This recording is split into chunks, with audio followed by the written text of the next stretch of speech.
apa itu Ahad, apa itu Ahmad, dan apa itu Muhammad. Kelanjutan pembahasan tentang fi izhabi ghammil qalbi dengan kitab Futuhul Ghaib Syekh Abdul Qadir Jailani. Jadi kalau satu ini kan kita ukhruj min nafsika, keluarlah dari diri kamu, dari jiwamu. Lalu jangan biarkan lagi dia masuk. Itu nafsu ammaratu bisu, nafsul lawwamah, dan nafsul mulhamah. Maka seharus kita keluarkan dari diri kita. Nah, nikah sekilas tentang satu ini. Nah, mungkin coba lanjutannya, cara-cara kaifiat itu supaya kalbu kita itu tidak resah, tidak gundah gulana. Kan ya artinya fi izhabi ghammil qalbi itu, yaitu bagaimana supaya kalbu kita itu tidak gundah gulana, resah. Nah, maka caranya adalah pertama nikah adalah penuhi hatimu dengan Allah Subhanahu wa ta'ala. Paling tidak kita menetapkan nama-nama Allah di dalam kalbu kita. Seperti misalkan nama Rahmannya, nama Rahimnya, nama Hakimnya, nama Adlunya, dan lain sebagainya. Itu yang harus kita masukkan di dalam kalbu kita. Sehingga kalau kalbu kita sudah penuh dengan nama-namanya, maka tidak ada jalan lagi, ruang lagi bagi nafsu-nafsu yang mencelakakan kita itu untuk masuk. Pada suatu hari Rabi'ah Adawiyah keketua, wahai Rabi'ah, apakah mune benci iblis, mune benci setan? Maka Rabi'ah Adawiyah menjawab, emben tangke tahu benci iblis, emben tangke tahu benci setan, sementara kalbuku sudah penuh dengan Allah. Nah, nikah. Jadi dia tahu benci setan, dia tahu benci iblis, karena memang dia ada ruang kosong di dalam kalbu Rabi'ah Adawiyah. Sudah penuh dengan Allah Subhanahu wa ta'ala. Nah, bagi kita, maka kita berzikirlah dengan nama-nama Allah Subhanahu wa ta'ala, sehingga sesuai dengan pembahasan satui, kalbu inilah yang dipandang oleh Allah Subhanahu wa ta'ala. Kalau kalbu ini baik, maka perbuatan ini pun akan menjadi baik. Nah, jadi ini cara pertama, yaitu penuhi hatimu dengan Allah Subhanahu wa ta'ala. Jangan gantung nasibmu kepada sama manusia. Jangan engkau tunduk di hadapan manusia. Jangan engkau meyakini bahwa dunia yang fana ini adalah tempatmu yang abadi. Nah, itu hilangkan semua. Jangan engkau meyakini asbab-asbab di dunia ini adalah penentu bagi sesuatu yang akan engkau dapatkan. Bukan, hanya Allah lah yang harus kita tuju. Ilahi anta maksudi wa ridhaka matlubi, a'tini mahabbataka wa ma'rifataka. Jadi ini doa saya memang selalu dipanjatkan bagi seorang ahlul haqiqah. Nah, yang kedua adalah patuhi perintahnya dan jauhi larangannya, agar nafsu badaniyah tidak memasuki hatimu lagi dengan cara mujahadah. Nah, niki. Jadi taati semua perintah Allah, jauhi semua larangan Allah. Lagu niki dengan cara perjuangan yang sangat kuat. Embe tahu piran-piran waktu dalam kondisi apapun, maka mujahadah untuk selalu bersama Allah, yaitu dalam artian menjalankan perintah Allah dan menjauhi larangan Allah, itu memang harus senantiasa ada di dalam diri kita. Kita berjuang untuk itu. Coba kita kaji satu ayat yang terlalu sering kita dengar di setiap sholat, setiap khatib mau membacakan khutbahnya, menyampaikan khutbahnya. A'udzubillahi minasyaitonirrajim. Bismillahirrahmanirrahim. Ya ayyuhallazina amanuttaqullaha haqqa tuqatih wa la tamutunna illa wa antum muslimun. Maka sebetulnya ke arah telung jalan kita untuk sampai kepada Allah Subhanahu wa taala, atau jalan kita untuk mendapatkan keselamatan di dunia dan keselamatan di akhirat. Yang pertama yang disebut adalah ya ayyuhallazina amanu, yaitu kita beriman. Nah, ini dia. Iman nikah ada di mana? Ada di qalbu kita. Apa yang kita imani di situ? Keberadaannya. Ya, semua tentang Allah itu harus ada di dalam qalbu kita. Keesaannya, kekuasaannya, keadilannya, takdirnya, surga nerakanya,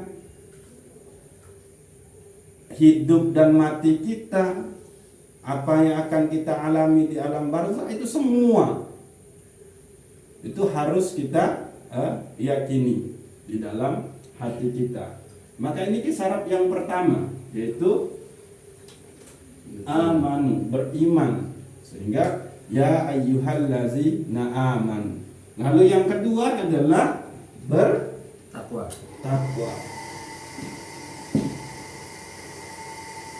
Itu. Tapi takwa yang sebenar-benar takwa. Sehingga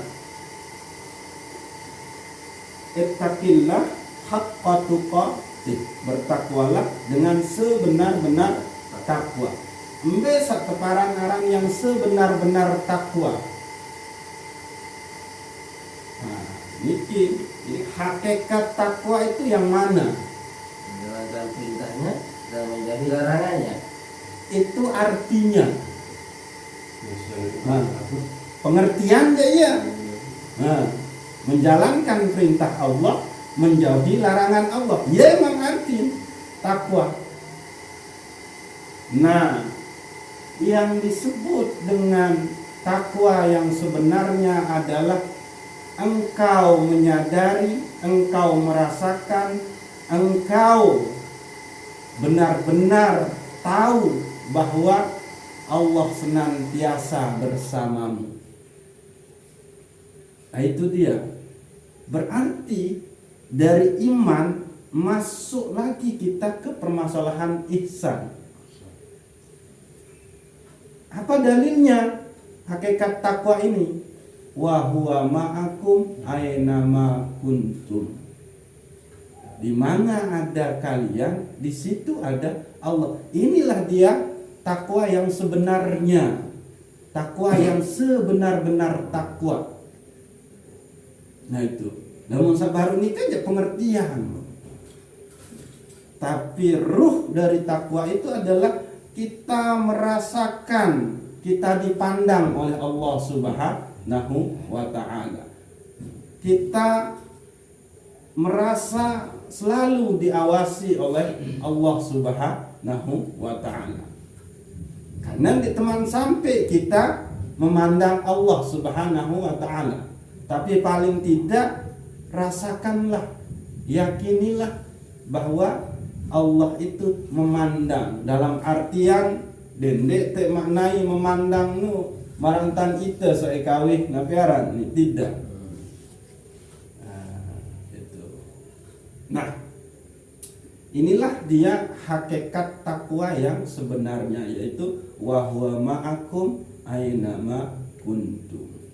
Nah, saat kedua, hakikat takwa yang sebenarnya adalah bahwa dia pun meyakini, dia pun benar-benar tahu, makrifah, bahwa segala apa yang ia perbuat itu bukanlah semata-mata perbuatan dirinya, tapi perbuatan dirinya itu adalah semata-mata bisababillahi ta'ala, lantaran disebabkan oleh Allah Subhanahu wa ta'ala. Maka hakikat takwa yang kedua nikah adalah la haula wala quwata illa billahil aliyil azim. Nah niki. Jadi saat pertama hakikat takwa nikah adalah wa huwa ma'akum ainama kuntum.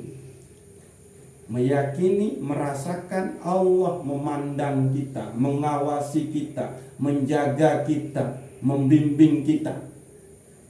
Lalu naik lagi, kita meniadakan diri kita.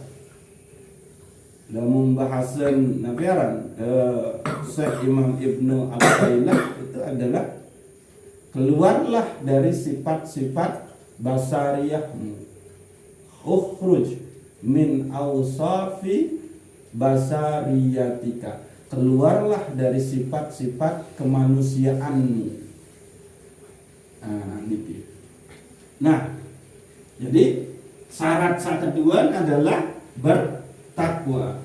Lalu syarat ketelun adalah Nabi wala tamu wa antum muslimun. Janganlah sekali-kali, kan ya artinya kan, engkau mati melainkan dalam keadaan selamat. Raksa artiane memeluk Islam. Tapi kalau kita ambil asal kata daripada Islam itu, makna-makna daripada Islam itu adalah dia bermakna pasrah, dia bermakna tunduk, dia bermakna patuh kepada Allah Subhanahu wa ta'ala. Maka orang yang beragama Islam nikah adalah orang yang patuh, tunduk, pasrah hanya kepada Allah Subhanahu wa ta'ala. Nah niki. Nah, berarti muslim. Nah, niki syarat ketelu. Cuma sakjari permasalahan Malik berbentan tadi tesak beriman dengan benar, berbentan tadi tesak sampai ujung derajat takwa sak baru, dan berembe adik sak benar-benar menjadi muslim yang di situ hanya patuh, pasrah, tunduk kepada Allah Subhanahu wa ta'ala, takut hanya kepada Allah Subhanahu wa ta'ala, tidak ada yang lain. Nah ini kisah penting. Maka cara kita untuk sampai kepada derajat yang tiga ini adalah yaitu dengan cara kita makrifah terhadap diri kita. Makrifah terhadap diri kita itu adalah benar-benar kita mengetahui asal usul kita, sehingga baru lemak ketahuan lain tulak. Nah niki. Nah, setelah kita tahu asal usul kita, maka disitulah nanti akan muncul makrifat tentang Ahad, tentang Ahmad, dan tentang Muhammad. Ini sebetulnya intinya di situ. makrifah diri sendiri, yaitu mengetahui, mengenal asal usul kita. Kalau di dalam hadis kudusi sawi-wi muntakaji nikah adalah bahwa jasad ini dari tanah, maka akan dikembalikan ke tanah dan akan dibangkitkan dari tanah. Selesai sampai nikah. Tapi coba kaji lagi. Tanah, api, air, terus udara. Apa yang menjadi sebab ia diciptakan oleh Allah Subhanahu wa taala? Kan? Asalnya adalah nur Muhammad. Nah, ini.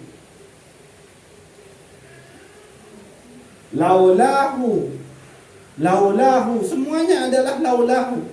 Kalau bukan karena dia, maka ars tidak tercipta, Sidratul Muntaha tidak tercipta, Lauhul Mahfuz tidak tercipta, surga neraka tidak tercipta, malaikat tidak tercipta. Apalagi alam niki. Nah, lagu tekat julu nih sekedar jadi anu ngaperan mukaddimah lematan. Maka iman yang sejati, takwa yang sejati, muslim yang sejati adalah dia yang punya makrifah tentang dirinya. Dia punya makrifah tentang asal usulnya. Nah, ini. Maka nanti kita akan bahas apa itu ahad, apa itu Ahmad, dan apa itu Muhammad. Baru kita akan benar-benar di sini nih. Nah, setelah kita makrifah tentang asal usul kita, itu maka tingkatan yang kedua yaitu naik lagi. Ini caranya kita supaya kita sampai ke sini satu niki, yaitu mutu qabla antamutu. Sebetulnya niki sampun terbahas oleh malam satu lagu tentang pertegas sinali, karena emang terkait dengan niki. Jadi matilah sebelum engkau mati. Apa yang harus kita matikan di diri kita? Yaitu sifat-sifat yang dipercikkan oleh Allah ke dalam diri kita, yaitu sifat maknawiyah kita. Maknawiyah.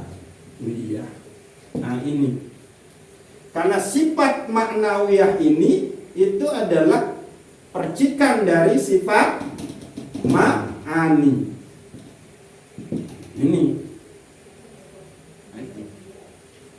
Maka hilangkan semua sifat-sifat diri yang sudah dipancarkan oleh Allah Subhanahu wa taala, sehingga yang tersisa yang ada di dalam diri kita hanyalah sifat ma'ani, hanya dia.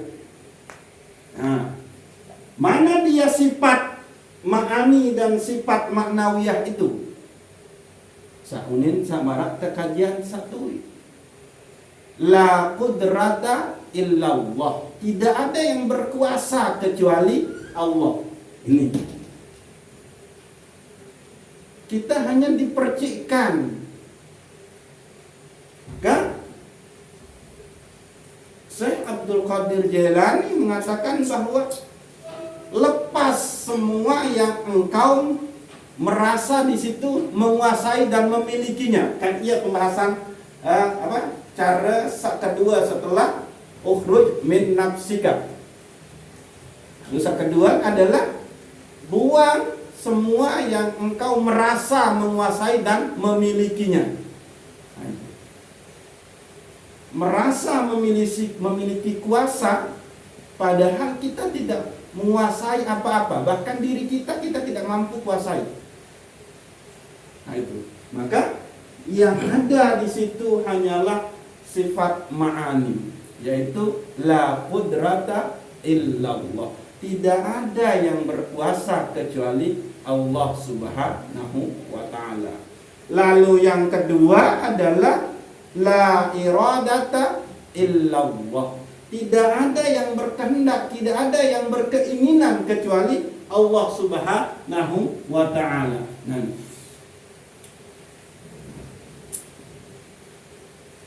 janganlah engkau menghendaki sesuatu yang tidak dikehendaki oleh Allah Subhanahu wa ta'ala.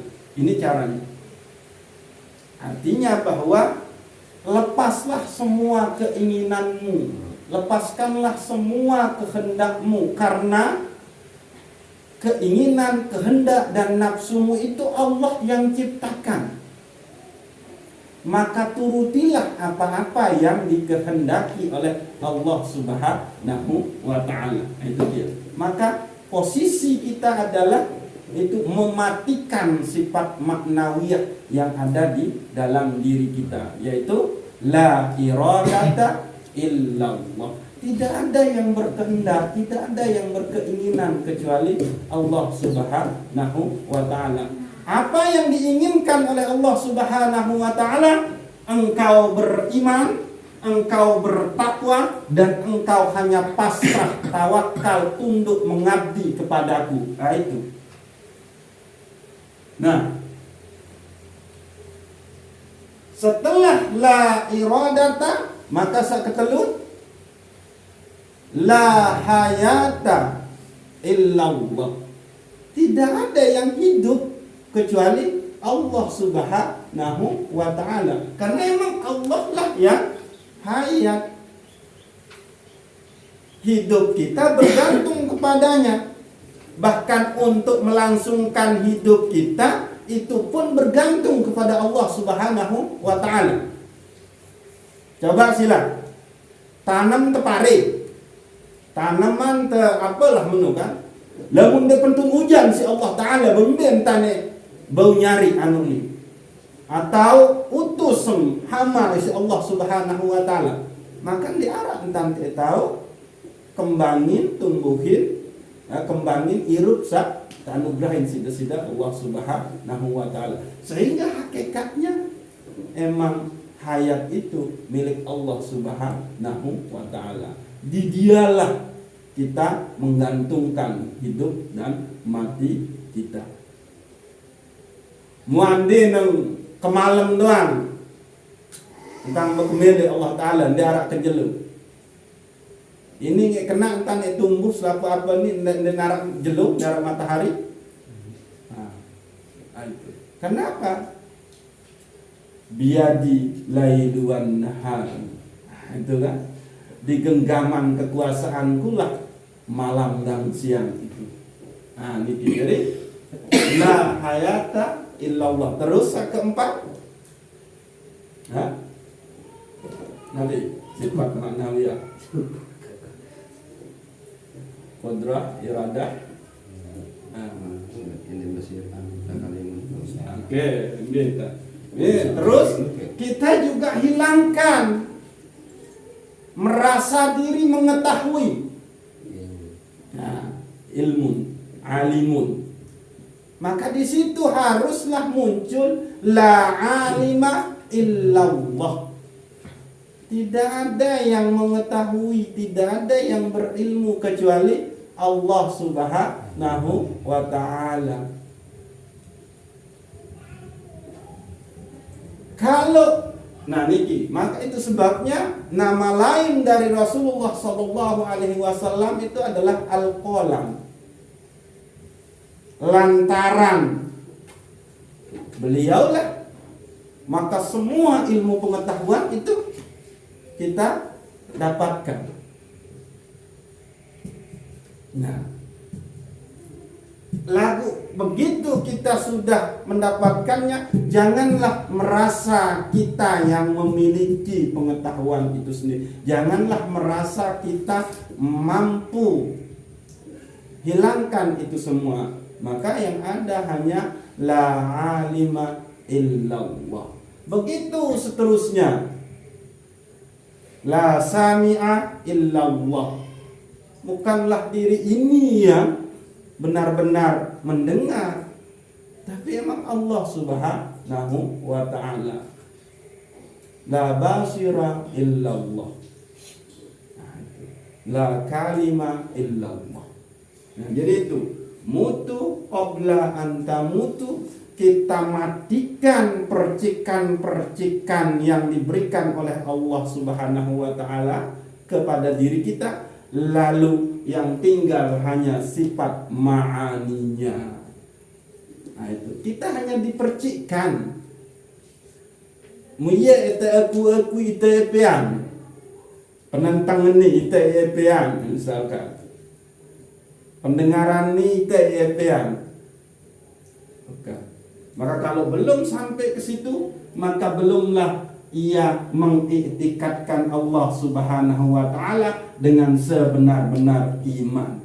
Belumlah ia bertakwa kepada Allah dengan sebenar-benar takwa, dan belumlah ia muslim pasrah, orang yang pasrah patuh tunduk hanya kepada Allah Subhanahu wa ta'ala. Jadi niki cara untuk beriman sak tetu-tetu, bertakwa sak tetu-tetu, muslim sak tetu-tetu, yaitu mengetahui, mengenal asal usul diri kita. Lalu setelah kita ke situ, kita pun mematikan diri kita, yaitu mutu qabla an tamutu. Nah niki. Nah, baru sampun tanu nih. Jangan menghendaki sesuatu yang tidak dikehendaki oleh Allah Subhanahu wa ta'ala. Loh kembe, karena emang kita pada dasarnya tidak memiliki kehendak, keinginan. La iradata illallah. Nah, sukun nah. Oke, sak keempat, gitu kan? Menuruti hawa nafsu itu ternyata bagian dari syirik menurut Syekh Abdul Qadir Jailani. Karena apa? Ada selain Allah di dalam kolbunya. Apa? Hasrat-hasrat badaniyah, keinginan-keinginan nafsi. Itu yang ada di dalam diri, sehingga dia ikuti terus, dia manjakan itu semua. Maka apa-apa yang selain Allah engkau ikuti, dan itu adalah berdasarkan anjuran hawa nafsumu, maka itu juga bagian dari syirik kepada Allah Subhanahu wa ta'ala menurut Syekh Abdul Qadir Jailani. Sehingga makin mulai ente mikir lemun tetu-tetu menempuh jalan tasawuf Syekh Abdul Qadir Jailani niki. Mulailah kita menahan diri. Mulailah kita mengeluarkan hawa nafsu, kehendak, keinginan nafsu kita. Lalu kita hidup dengan kudrah dan iradahnya Allah Subhanahu wa ta'ala. Nah, terakhir. Nah niki yang emang benar-benar kita kaji. Segala kedudukan dan kebaikan yang kamu peroleh, janganlah engkau menganggapnya datang semata-mata dari dirimu sendiri atau menjadi milikmu. Bukan.